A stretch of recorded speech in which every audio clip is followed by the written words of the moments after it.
Right. All right. Turn in your manuals to psychological and sociological warfare. We're talking about psychological. Let's see. We're gonna do psychological first.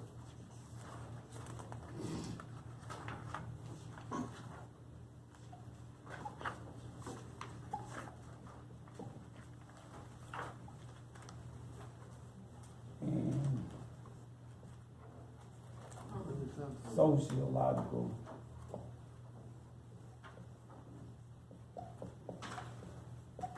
Warfare. Section 7. Yeah, section 7. Section 7? Is that it? Section 7? Mm-hmm. Okay. Okay. We're gonna start. We're gonna start with the Willie Lynch letter, and we're gonna work our way through the sociological, psychological warfare in order to come up to the results of everything that our government is seeking to gain from us. Now,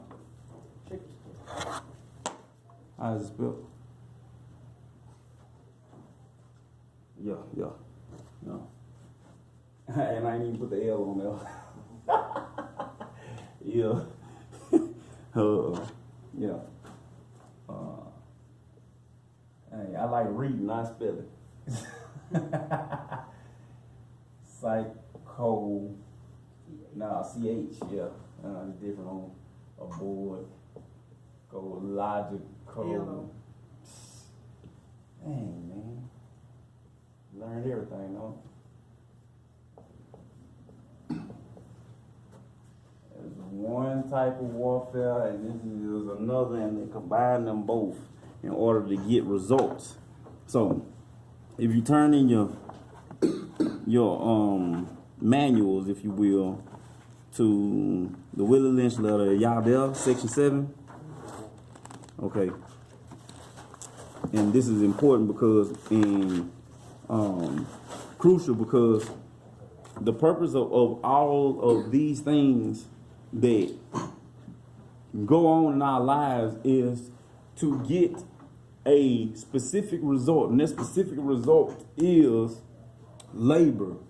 And to understand how they get what they get out of us, you got to understand that they use us like they use a piece of wood, like they use a piece of metal, or like they teach an animal or break an animal. They use methods in order to get results. So we have to understand how our enemy works in order to break these methods and these tendencies of ours to destroy and be self-destructive.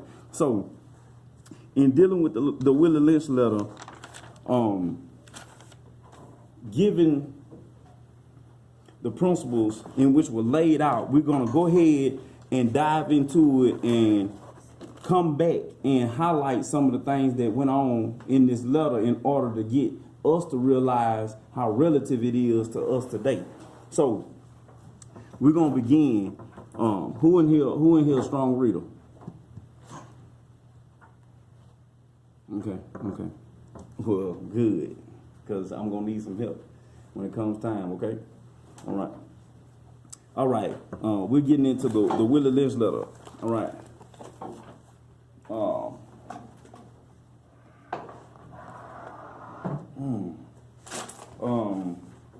The Willie Lynch letter begins by reading, "This speech was delivered by Willie Lynch on the bank of the James River in the colony of Virginia in 1712. Lynch was a British slave owner in the West Indies. He was invited to the colony of Virginia in 1712 to teach his methods to slave owners there. The term lynching is derived from his name." All right. Do y'all have any pens? I ain't got no pens in there. You got any scratch paper before? Do I have any paper? It's okay. That's right now. It's okay. Because for now, what we're gonna do is we're just gonna go through because we need to make sure we get pens and papers because there's gonna be a lot of keeping up that you got to do. So what we're gonna do is go in and continue reading where it says December 25th, 1712. What date do you see? What date do you see? Christmas. That is to be what we have known to be called Christmas Day. He wrote this letter on what they call Christmas Day, December the 25th, 1712. That's crucial. That's crucial because history and law establish each other. You see, now you're seeing something link up from past to what carried on through tradition to the present. You see what I'm saying? You think this was a coincidence that Christmas fall on December the 25th? Y'all think that's a coincidence? It's not. Pay attention to every little detail. Watch this. Gentlemen, I greet you here on the bank of the James River in the year of our Lord, 1712. First, I shall thank you, the gentlemen of the colony of Virginia, for bringing me here. I am here to help you solve some of your problems with slaves. You need to pay attention to that. Why is he there? To help them solve problems with slaves. Watch this, with their slaves. Your invitation reached me on the modest plantations in the West Indies, where I have experimented with some of the newest and still the oldest methods of control of slaves. Ancient Rome would envy us if my program is implemented. As our boats sail south on the James River, named for our illustrious king, whose version of the Bible we cherish, I saw enough to know that your problem is not unique. While Rome used cords of wood as crosses for standing human bodies along its highways in great numbers, you are here using the tree and the rope on occasion. I caught a whiff of a dead slave hanging from a tree a couple of miles back. You are not only losing valuable stock by hangings, you are having uprisings. Slaves are running away. Your crops are sometimes left in the fields too long for maximum profit, and you suffer fires occasionally. Your animals are killed. Gentlemen, you know what your problems are. I do not need to elaborate. I am not here to enumerate your problems. I am here to introduce you to a method of solving them. And we're going to stop right there. Pay attention to what's going on, because this man, Willie Lynch, is addressing these slaveholders in order to get them to realize that they concentrating on their problems. And that's what we have to pay attention to. We cannot concentrate on our problems. We have to divorce ourselves from emotions. Do you understand what it means to divorce yourself from emotion? Do you? Does anybody know what it means? What does it mean to divorce yourself from emotion? Let go of your feelings. That's right. To let go of your feelings and completely set them to the side as though they do not exist. You understand me? So these people had to divorce themselves from their emotions. Do you know what it would take to actually torture a human being? It takes some type of mental absence in order for you to go and commit acts of torture and violence to another human being. So these people had to divorce themselves from their emotions. He had to teach these people how to think and act and react to us, even though we are human too. Because he knew that they would see us bleeding. He knew that they would see us crying. He knew that they would see us sweating. He knew that they would see us broken down, exhausted, tired. Nobody that's truly human and intact emotionally, you understand me, can bear dealing with somebody in a state of torture or being in the same room with somebody that's experiencing tremendous amounts of pain. You understand me? So, for instance, people have a problem with the fact that somebody else does something that they don't like. Well, these people had to train themselves to say, hey, even if I do not like this, I'm still gonna do it anyway. You understand me? So in doing this, how y'all doing? Hi. All right.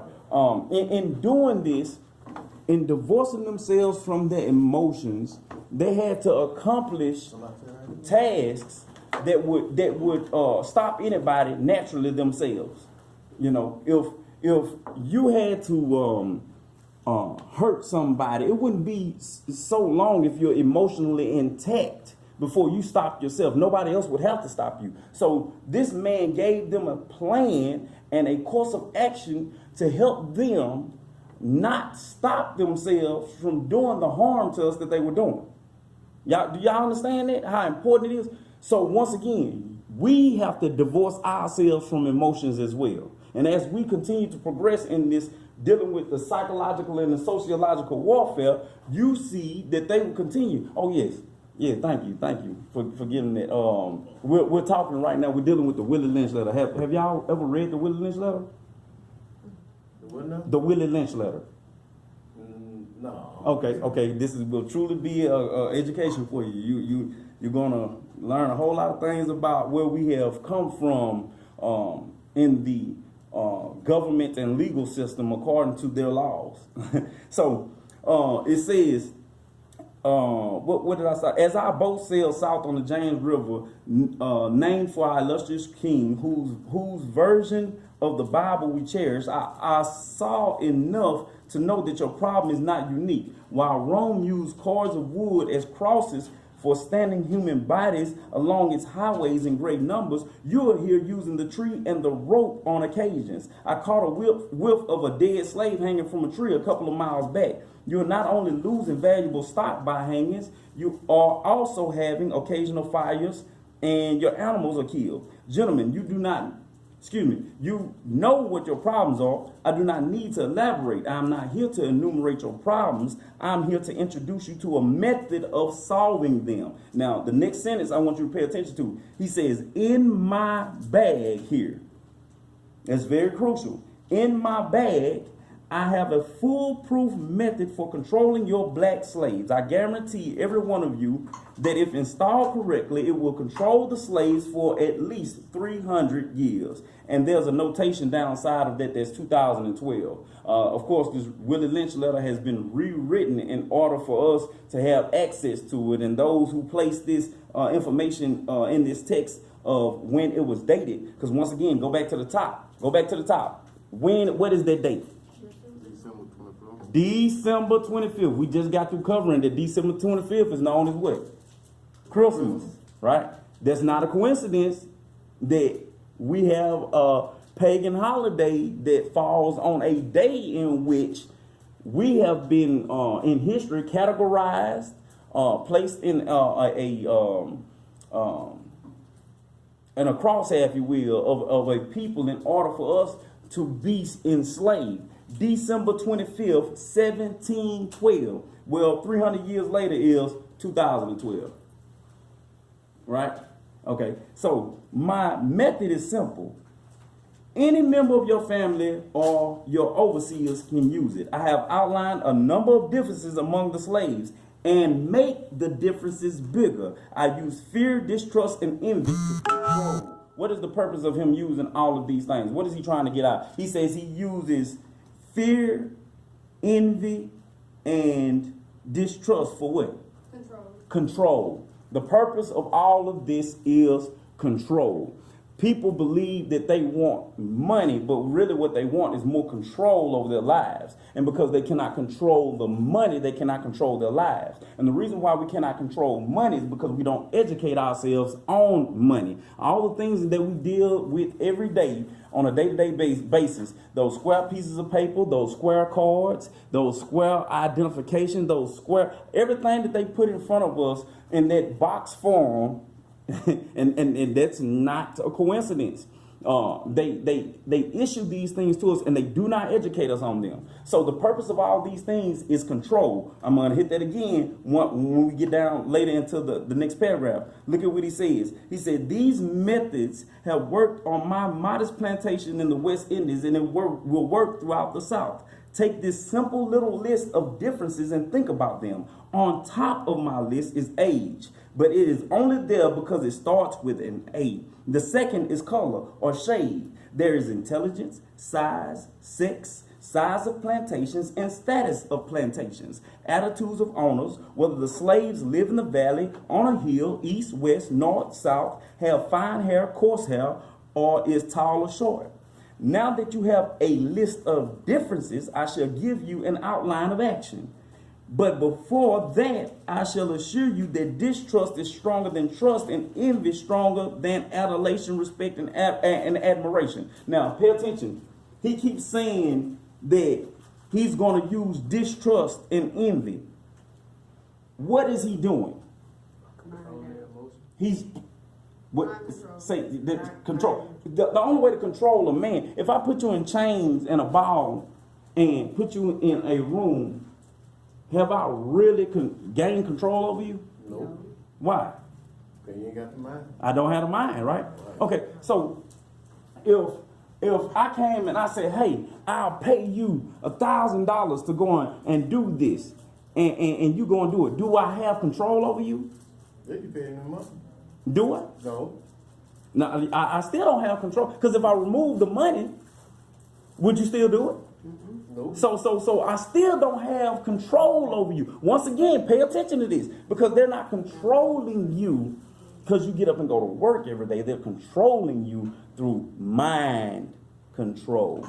And the way they control us through mind control is to set up laws and to set up rules and to set up policies and to set up all these restrictions on you in order for them to conduct their psychological and sociological warfare. Because they have to have some type of platform in order to do this with the mind, right?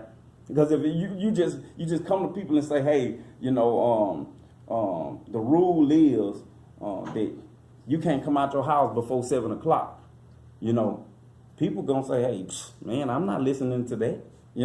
But if they set up a platform to say, hey, this is gonna be government, and we're gonna make the government establish these laws, and if we enforce these laws on these people, then they'll just accept it without ever questioning, where it came from, what it's for, what the purpose is, because we're giving them order. You see what I'm saying? So what's going on is they are controlling us through psychological and sociological warfare using paperwork to do it. They once again, this is a letter this man wrote to them in order to communicate to them a method in order to control us. This is very important. Watch this.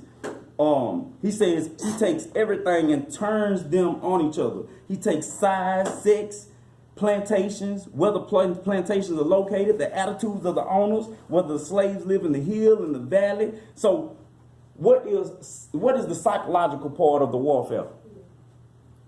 Distrust. The distrust and the envy, right?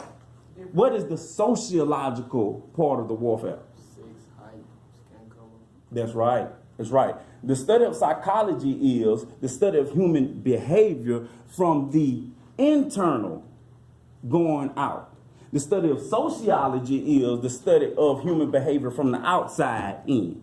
So they combine this. It is a backwards and forwards method in order for them to make sure that they cut off all ends of escape from the knowledge of us being a slave. All we would ever know, if you would pay attention to African American history in February, they always start with slavery. They always start with slavery. So he says, we read, I shall give you an outline of action, but before that I shall assure you that distrust is stronger than trust, and envy stronger than adulation, respect, or admiration. Okay, the next paragraph says, the next sentence says, the black slaves, after receiving this indoctrination, shall carry on and will become self-refueling and self-regenerating for hundreds of years, maybe thousands.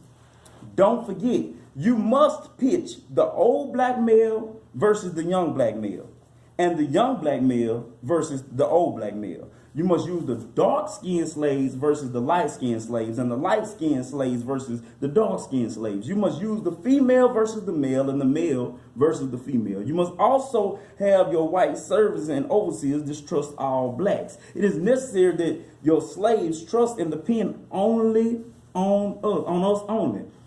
They must love, respect, and trust only us. Gentlemen, these kits are your keys to, once again, what is that word? Control. These kits. What kits are he talking about? Methods. That's right. So he compared his methods to a starter kit. You understand me? He said in his bag, he had a foolproof method that would work. So it's like me carrying around a bag saying, hey, in my bag right here, I got a foolproof method of, controlling your slaves. Well, what's in my bag? If I got a foolproof method for controlling your slaves, instructions, right? You understand me? So he compared his instructions to a kid. You understand? Now, this is the secret about the government that you live in and that you live under. They communicate through paperwork. Words are characters that are spelled. Therefore, when you speak, you're casting spells.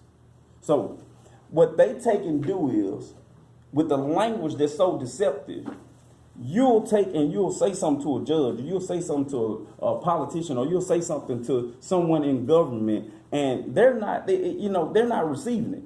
But if they get it in a letter, or if they get it in a motion, or they get it in some type of paperwork, then it becomes a problem. You understand where I'm coming from? Because when you take this paperwork and you send that knowledge to them, then it's in what they call the proper vehicle. I got witnesses. I got witnesses to let you know that that's how the government functions and operates. They would tell you, hey, I hear what you're saying, but you got to put it in the paperwork and it got to be in a proper vehicle. You know what I mean? So all these things staying true. Now, what I'm going to do, because we're not going to be able to finish this, I'm going to prove that we are still slaves. We're under chattel slavery. The same type of slavery that we were under then, we're under now, except for the physical part. It's more economic slavery. So what you're dealing with a system that is systemically set up for you to fail. It's working perfectly. There's nothing wrong with it at all. Y'all understand it? So when you get mad about what's going on with your government, with your president, with whatever the case may be, it's because it's set up to not function properly. Okay, so here we go. Where he says, gentlemen, these kits are your keys to control. Use them. Have your wives use them. Have your children use them. Never miss an opportunity. If used intensely for 1 year, the slaves themselves will remain perpetually distrustful of each other. Thank you, gentlemen. Let's make a slave. It was the interest of business of slaveholders to study human behavior. Study human nature. Do y'all see that? They made it their business to study human nature. That's what we have to do. Make it our business to study human nature. This class is guerrilla warfare. This class will be taking the enemy's knowledge and applying it to them. You ever heard somebody say, you can dish it, but you can't take it? See, you ever heard that saying said, knowing is half the battle? So they made it illegal for us to read. Because if we ever found out about this way back in slavery, it'd have been a whole nother ball game for the light-skinned slave and the dark-skinned slave being pitched against each other. We would have knew what master had going. It's the same way right now. They just use what they call positions to do it. Bosses and employees, supervisors and managers, and they use titles to these things and they still do the same thing. Watch this. Okay. It was the interest and business of slaveholders to study human nature, the slave nature in particular, with a view to practical results. I and many of them attained astonishing proficiency in this direction. They had to deal with not earth, wood, and stone, but with men. And by every regard they had for their own safety and prosperity, they needed to know the material on which they were to work. Conscious of the injustice and wrong that they were every hour perpetuating and knowing what they themselves would do, were they the victims of such wrong? They were constantly looking for the first signs of the dreaded retribution. They watched, therefore, with skilled and practiced eyes and learned to read the great signs of, to read with great accuracy the mind and heart of the slave through his sable face. Unusual sobriety, apparent abstraction, sullenness, and indifference, indeed, any move out of the common was afforded ground for suspicion and inquiry. In other words, what he's saying is it was the interest of slaveholders to study human nature and the slave nature in particular with a view to practical results. Many of them attained astonishing proficiency with this directions. They had to deal with not earth, wood, and stone, but with men. It's different for you to be able to work with a man than it is for you to work with, material. Sometimes material don't want to act right. Well, what about something they got a mind? That's why he said they had to learn with what they was dealing with. Because in order for them to work on men, they had to know how to work on men's minds. You see what I'm saying? So if you could actually see what it is to enslave somebody, or should I say to capture them, I asked you a few minutes ago, if I paid you to do something, did I have power over you? Did I have control over you? You said we come to the conclusion, no. If I had a gun to you and I made you do something, do I have control? Have I enslaved you? Do I have control of your mind? No, because if I remove the money, I remove the gun, I remove the intimidation, if I removed all those things, you still would make your choice against what I said to do. I only influence you with all of this that I bring to the table. So, once again, if, for instance, I told you to save your money, don't go and spend it tonight. Go home, cook your money. Cook your food and spend your money to where you have more in your household and you wouldn't have to spend no money tomorrow and you have more money in your pocket, right? Okay, now, I just suggested that to you, right? Well, you start thinking to yourself and you say, hey, you know what? He's right. But it's not really that's him that's right, because it's just right all by itself. I knew I should have did that in the first place.